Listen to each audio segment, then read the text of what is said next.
Welcome, let's welcome to TME. Change to better. Let's Woo! Come on.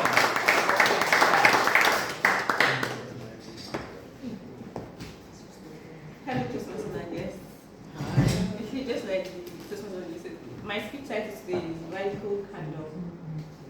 And to radically candor basically means caring personally and challenging directly. I know that most times you feel like leadership should be about just telling people what to do or how to do things. But leadership is basically beyond that actually. And as a leader, you should be able to motivate people that you guide and lead. You should be able to get them to become the best version of themselves. And our different leadership that we have could either influence or affect the lives of our followers or our subordinates in either negative or a positive way. So I would like to give like an illustration of what my leadership style has been. Because I've evolved, I've learned also. I have a very small team, and being able to lead adults and guide adults can be really difficult actually. Because the fact that the kind of person that I am, I'm someone that likes to plan and prepare for situations. I don't like to be caught unawares. I like to have like a plan A, B, and sometimes even a plan C, so that everything still goes as planned. But you have guys that you have on your team, and they feel like things should be done in a different way, and then you always have back and forth because when you tell them to do so, you do it just because you said they should do it, not because they think they should. So at the end of the day, you don't get the best results. And during this period, I fired someone. I've had to move someone else to the department or unit where they didn't have to report to me directly. And so I just felt that things were not really going so well. So I spoke to some people, and some books were recommended actually.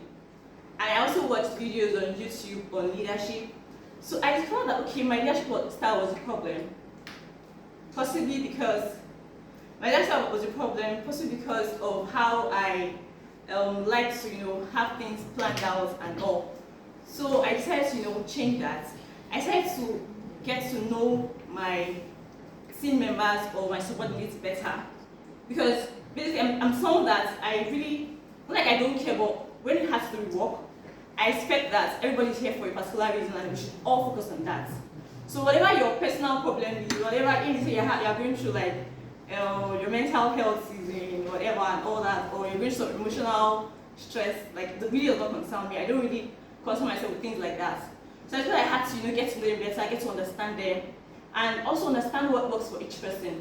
Because on a team, there's some people that you could ask to do a particular thing, and meanwhile they do not really have strength in that particular role that you ask them to play, or whatever job description you're giving them. Their strength does not really lie in that area. So if you try to get to know your subordinate or your team member, so you know what exactly to ask them to do or what work to give to each person, and then you get maximum results. So I understood this, and I said apply this in the workplace, and it's actually been going so well. Now there are challenges definitely, but work has improved. We've been able to achieve more goals at a shorter period. And from one of the books I read was by Kim Scott, and she talked about different leadership styles. She talked about one of them is obnoxious aggression. There is the ruinous empathy, manipulative insincerity, and the radical candor. So I'll just run through these 4 leadership styles. I know that every one of us here must have like one of these, must fall into one of these categories.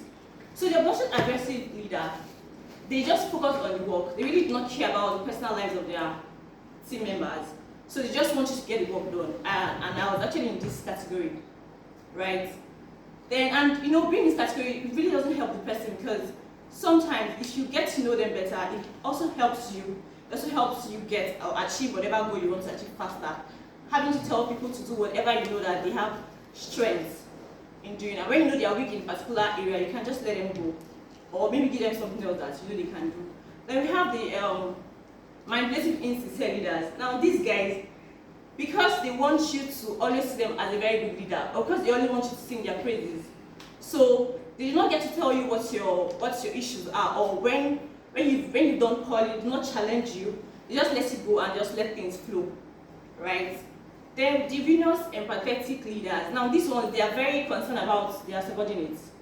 So they always want to make you feel good about yourself. They always want to make you feel like, oh, you should be more confident. You should build your confidence, basically.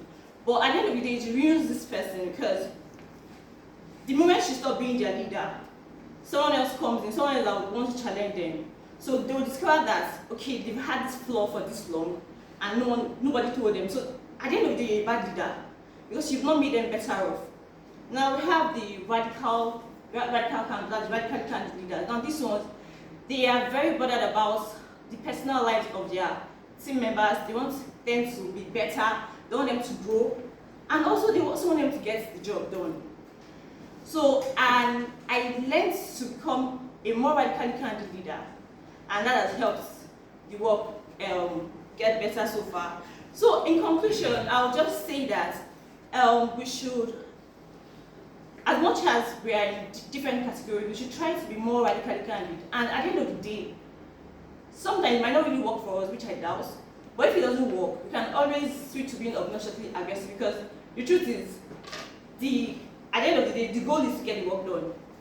So if you need to get the work done, if you are being radically candid and people are not, they're still not getting things done, then you should be obnoxiously aggressive. I also do that sometimes, once in a while. Thank you very much.